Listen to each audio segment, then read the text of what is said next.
Presentation focuses on many aspects of service learning. The template here for the presentation is an art background, and the reason that I chose that was because I do believe using service learning as a strategy in your classroom is probably more art than science. It's a lot like an art project in many ways. If you're doing it right, it's really messy. You don't always know how it's going to turn out. And often it's not until you get to the end and you back up and you see the full picture that you really know what it is you've made. So that's one of the reasons I like this background. So what is service learning? Well, first of all, you can tell your administrators that it is a research-based strategy and that your kids will learn their curriculum from it, especially when you make sure that you are connecting your service opportunities back to the curriculum. It's also very connected to the community. So it requires a lot of partnerships with other community members. For what I have found is that for students, it's very memorable. So it's the part of class that they don't forget. It's the lifelong transferable learning that we all shoot for, that when they, tell someone else about your class, that's probably what they're going to mention. And once I started doing service learning in class, I found that that is what the students were saying, to others who asked them about AP Human Geography. And as you're going to find out today, it is also a builder of global competency. So it is something that allows students to investigate the world and to, meet the requirements of global learning, which we all want. So when I think about the service and the impact it's had on students, that over the past probably 7-8 years for me, these are some of the things that stand out. I see them really fulfilled by being able to actually apply their skills in a real world way out in the community and realize the relevance of their own skills and their own civic agency. And I see that they feel more like adults because they're involved in making decisions that actually, do impact others. I've seen them grow personally, gain respect for peers who they didn't know had certain skills when serving with them, increasing civic participation, which seems to be more important than ever. I've also taught government, and that's something that we always want and sometimes can be hard to cultivate.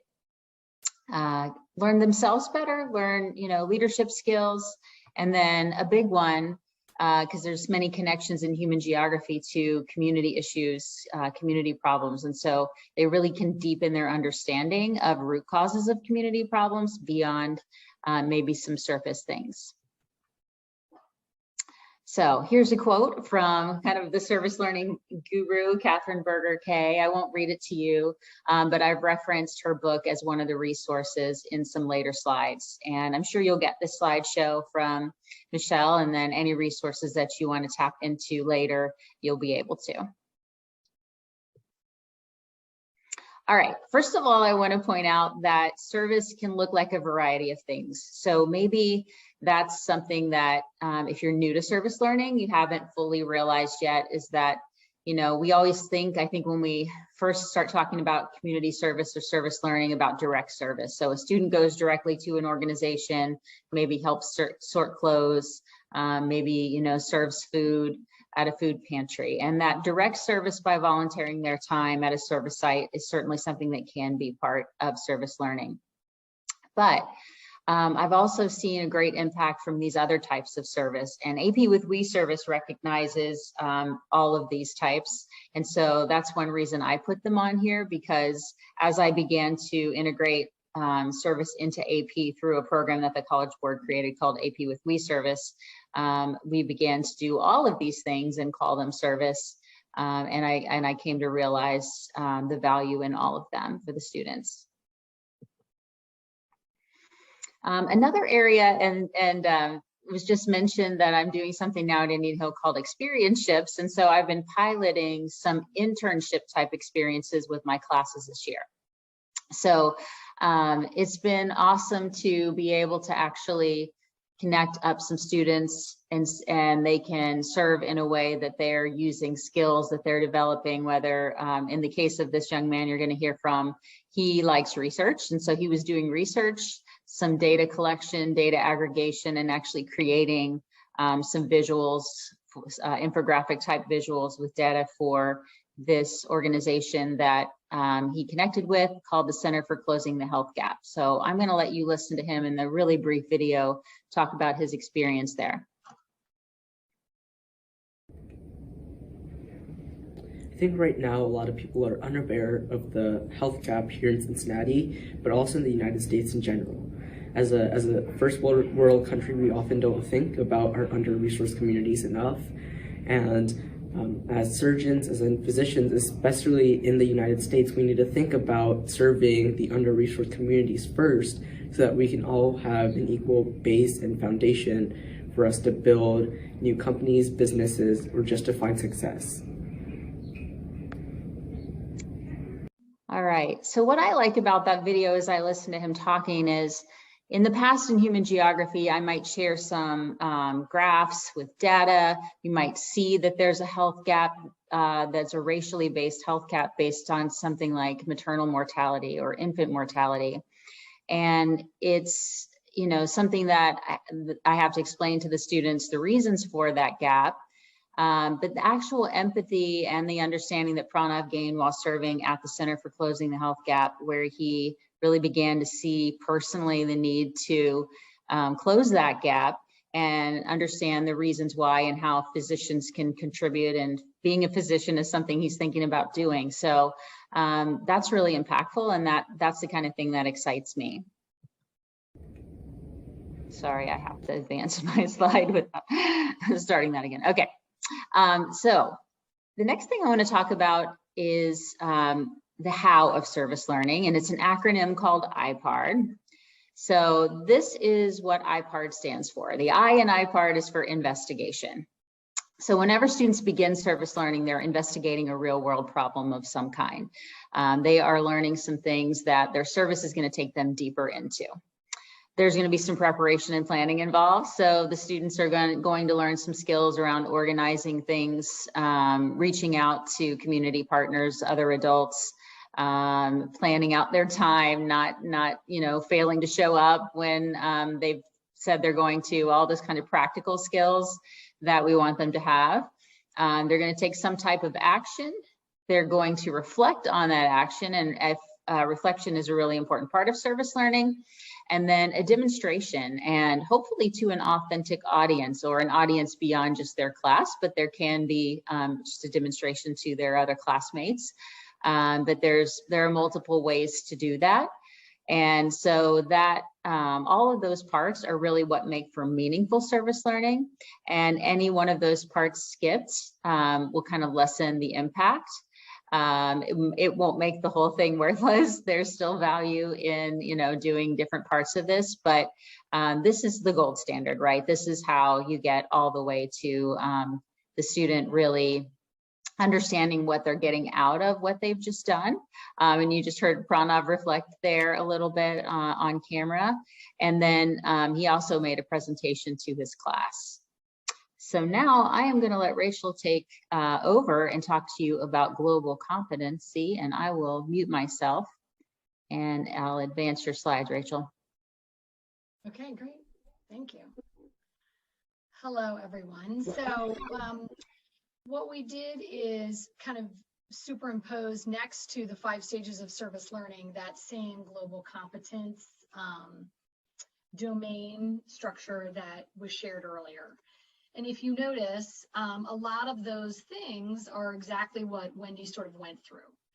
And one of the things that I think is so important about the idea of global competence in the context of service learning is exactly what Wendy's student shared, which is that the learning changes when you have encounter.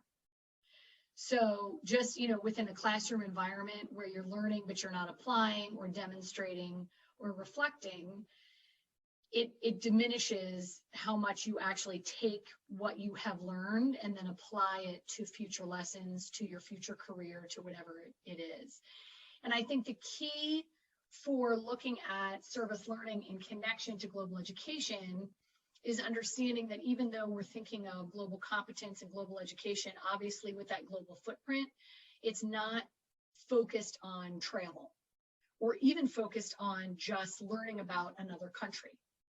It's about understanding the links between our own lives and those of people that are in different situations, socioeconomic or global, and understanding an increase of economic, cultural, political, and environmental influences which shape our lives and how those influences then shape other folks' lives who live a different experience. And so again, that importance of encounter is where service learning really brings that full circle in a way that you can do within your own classroom curriculum. So a lot of times when we think about global competence, maybe it's a guest speaker, maybe it's bringing in a different perspective. All of those are very important. But when you actually give some autonomy and some creativity to the student to engage in that specifically, and then also try to come up with what that looks like in when they're creating action, then it just becomes that much more powerful. Also, part of global education and global competence is working towards achieving a more just and sustainable world. So what better way to do that than through service or advocacy?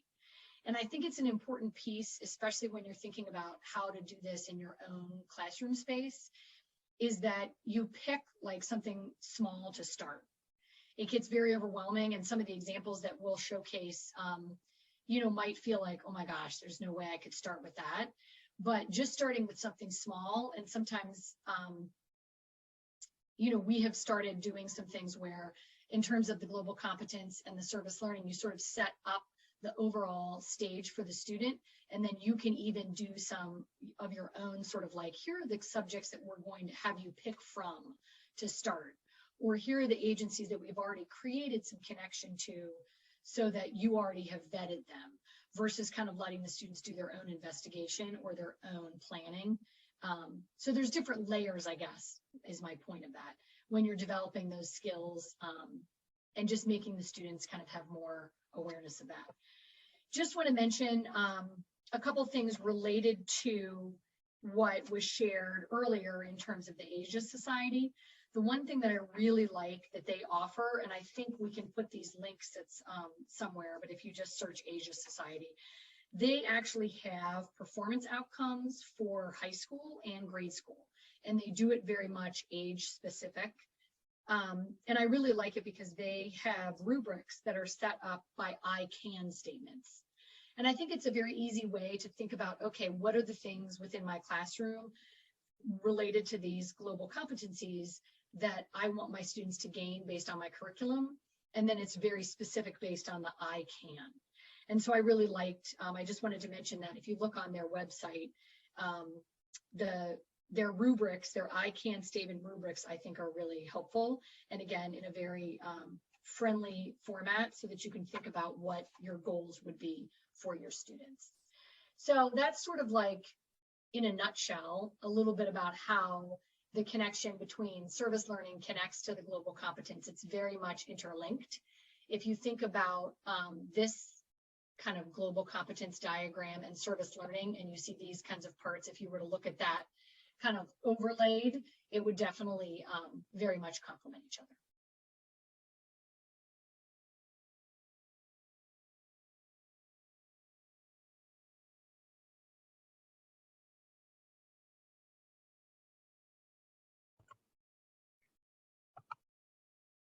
All right. Yes, and you know, I think I got the most excited about service learning actually after doing some training with the Asia Society on global competence, and kind of seeing all the overlap and realizing that that was really a way to help my students engage with the whole world, starting here at home and with people closer to them. All right, speaking of getting students excited about service learning, this is a compass you can use if you would like to, just a way to get students thinking about issues that interest them. So in investigation, one of the things that is crucial at the beginning is just to try to tap into, get them to tap into their passions for different causes or, you know, problems, whether they're local or global problems or both. So this is just a tool that you could take. And one of the things that I want to emphasize to everyone for my part of this is just that what I have found is that finding and cultivating community partnerships really is the crucial part from the teacher's role in service learning. So I have a few that I'm going to suggest to you here, but these really, these two resources are ways that you can find partners. So curated lists that we already have that are, you know, the magnified giving list. I don't know how many of you are already familiar with magnified giving, but it's a great local program that gives your students money to give away. And so it's a great way to get them sort of going with service, is to say, hey, we've got this money to give away. We're going to go do some service and find out, you know, which of these organizations we think is most worthy of the money. So it's a great jumping off point for service learning. And they also already have a curated list of organizations in the area who've already worked with students, at least through magnified giving. And so that's a great way to find partners.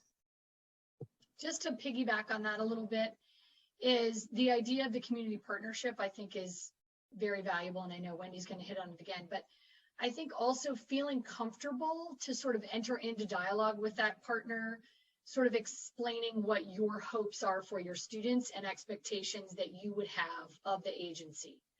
And I think that's important, even though I know your students may be helping the agency needs to know that they also sort of have some accountability in terms of that partnership. Yeah. And what's interesting about this part of the process, this is one of the messy parts, because what happens sometimes is, you know, you reach out, you think you have a partnership going, something goes wrong, or maybe the students don't hear back, or the students do something and the community partner doesn't understand the student's behavior, and so you're kind of playing go between. And I think if you just build these kinds of things into your expectations, that helps a lot. And to not think, oh, well, this didn't work because we had a problem. You know, no, I mean, you probably will have some snags here and there. You know, I've had students calling me, you know, that we're standing outside, he was supposed to meet us, we're in over the Rhine, you know, and their Indian Hill students aren't used to being there. And, you know, I've had to really just build in a high tolerance for some of those little issues that come up, and just know that it's all going to work out and that it's all, you know, we're on the right track. I did also include a really good resource I found from the Carolina Center for Public Service there about how to cultivate community partners on your own.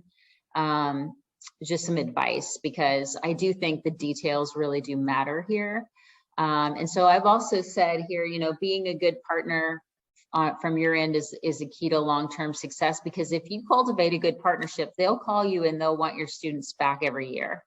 And that's where your job gets really fun, because you see how much they value your students and what they're doing for them. And then you also see that, oh, wow, okay, they're now taking an interest in us. You know, they want all of this to work out. They're invested in it.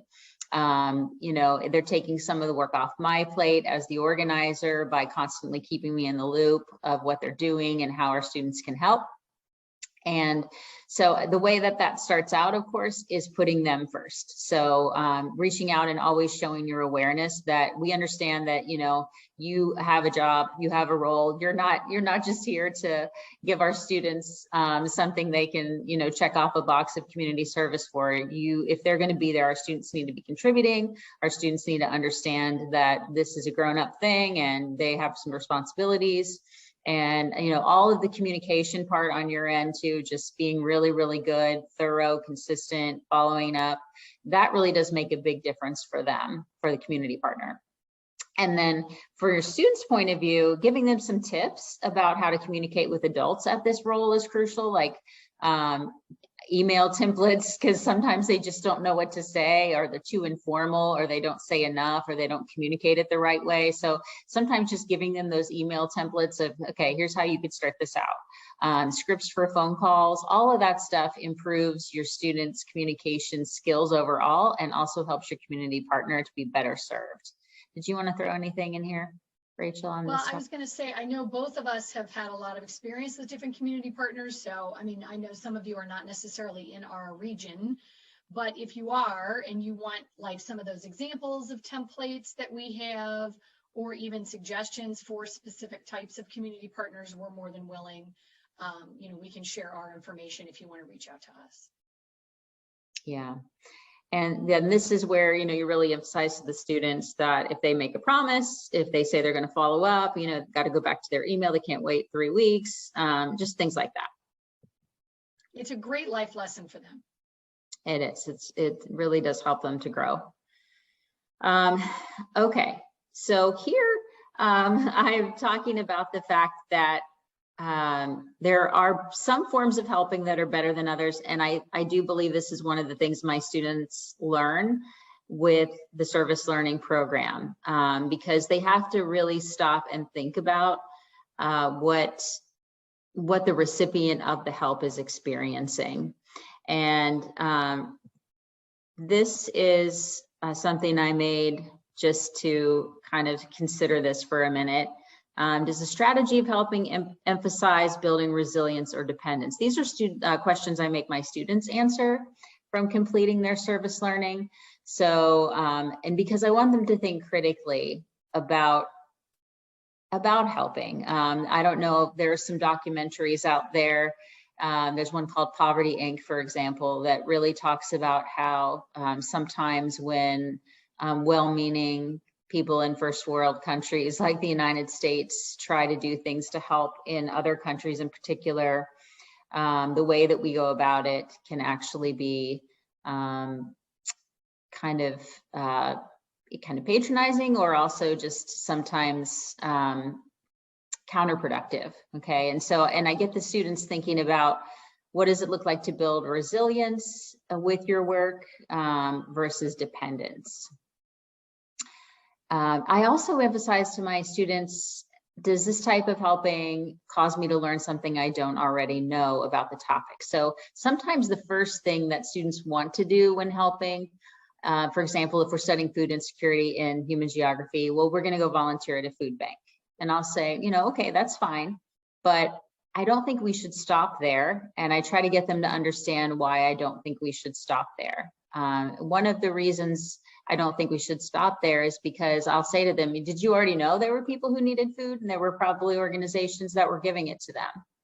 Yeah, I probably already knew that. Okay, well, then would you learn anything from that service? Well, maybe, maybe you would learn more about a particular neighborhood and its needs, or maybe you would learn about the types of food available at food bank. Yeah, there are some things you could learn. But if we look at other organizations with other strategies, and we're lucky in Cincinnati to have many great ones, then we're also going to learn different facets of this problem. We're not just going to be looking at what we already know in a little more specifically. We're going to be learning some nuances that we may not have known. Does this type of helping address the root causes of the problem, or does this treat symptoms? And that's a little bit similar to the resilience or the dependence question, but this is just something that I'll get my students to think about in their reflections, or sometimes even in the process of choosing where they're going to serve. So getting back to that same idea, and Rachel, you can probably chime in here too, because we've done some of these things together. We've taught our students together in joint projects about clothing and how it makes its way around the world, and how donated clothing often harms the markets for clothing in other countries. And you never want your student to feel bad. You're not trying to make them feel bad for something they may have done in the past, or an idea that they had. But that's where doing service in school is really so valuable, because let's go into those root causes now. Let's go into unintended consequences of what we might be about to do. Did you want to add anything, Rachel? Because I know. Well, I was just there. There's a really great article that I'm just sticking in the chat to everyone that is called Helping, Fixing, or Serving. It's by Dr. Remen. And it's a great resource to be able to have students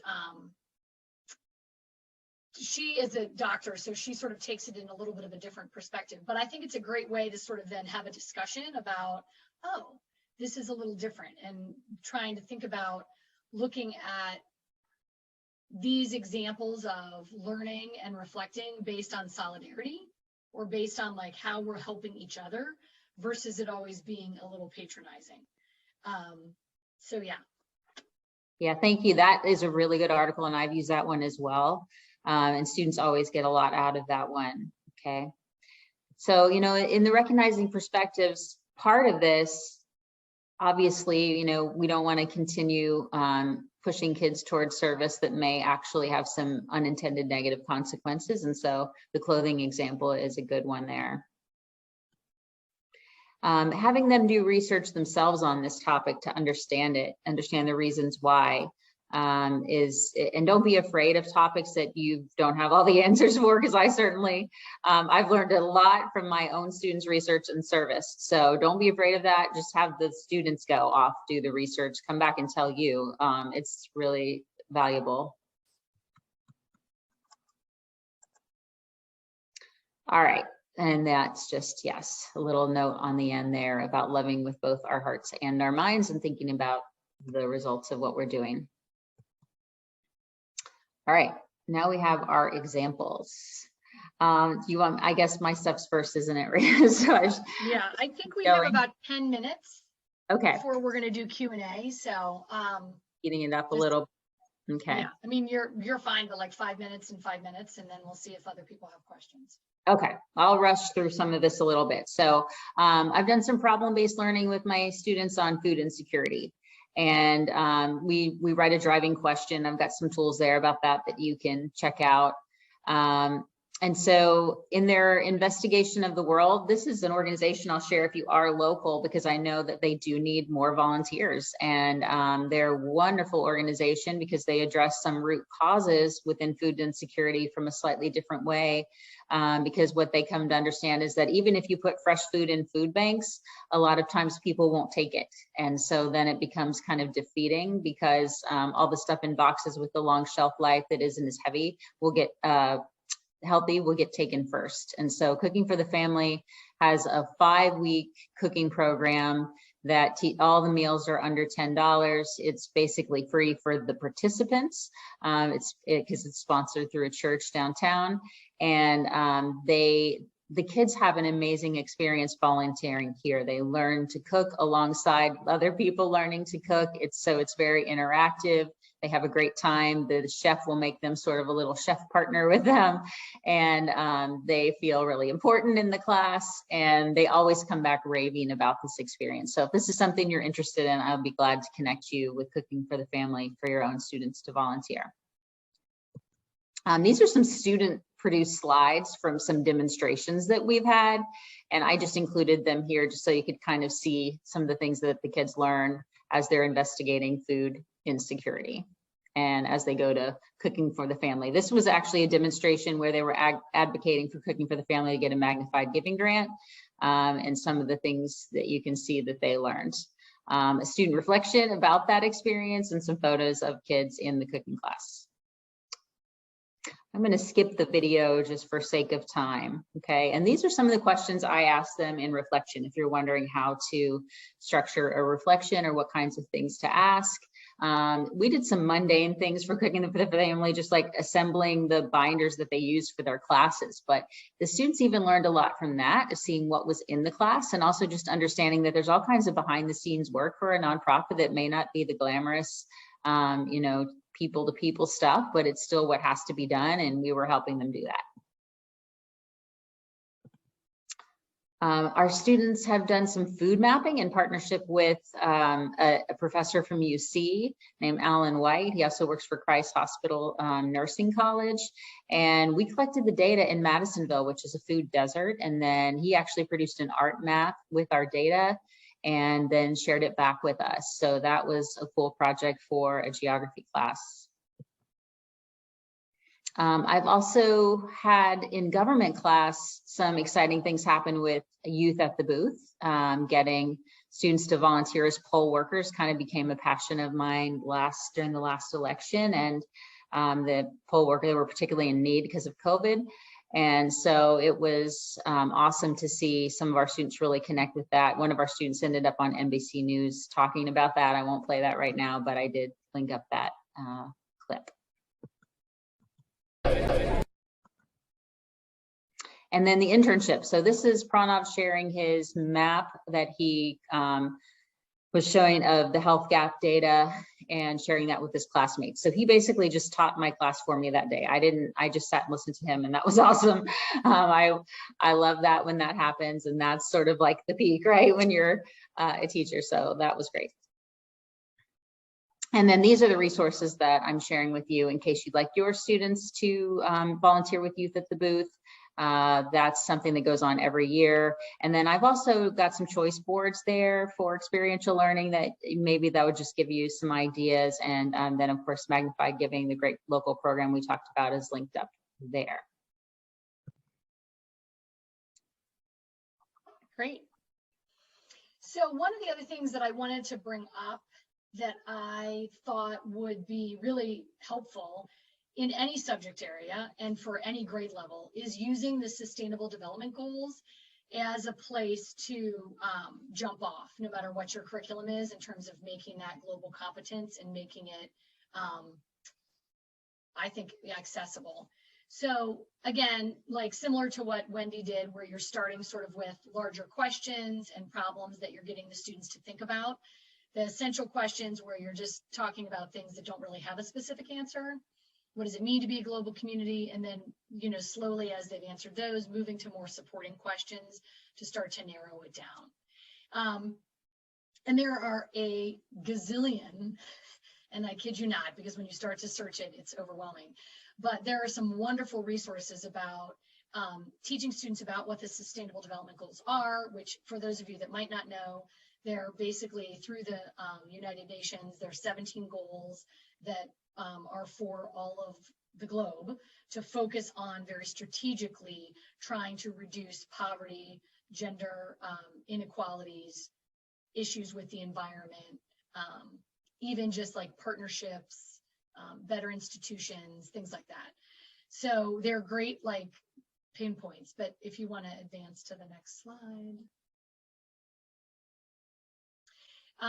So basically there is the SDGs up at the top is a link that goes to the website that goes through all of these things, but these are the 4 different links that I listed on here are things that I think are very easy accessed and helpful resources that I pulled out from there.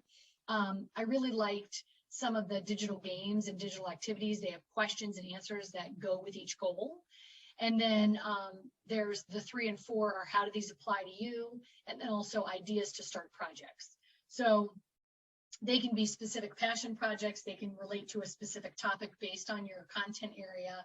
But again, using the Sustainable Development Goals and the resources that are out there as a way to focus on that global competence is a really good connection. We can go to the next one. Okay, and then I just did want to mention AP We Service. I know Wendy, you know, obviously has much more experience in regards to that, but they have amazing modules that are already created that actually are huge step-by-step kind of guides to go through how to do service learning in an AP course.